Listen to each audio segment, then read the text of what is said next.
Ito yung park. Paglaro ng si Esel dyan. Ito. Mga ibon, ang amo ng mga ibon dito. Ayan o. Lapit na ako, hindi pa lumilipad o.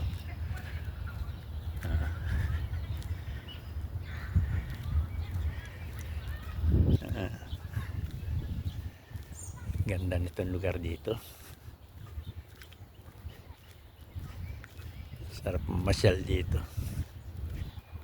Ayan, lawak nitong lugar na to. Ito yung school, public school. Pero hindi ito yung pinapasukan ng apo ko. Doon sa kabila pa, sa Catholic school.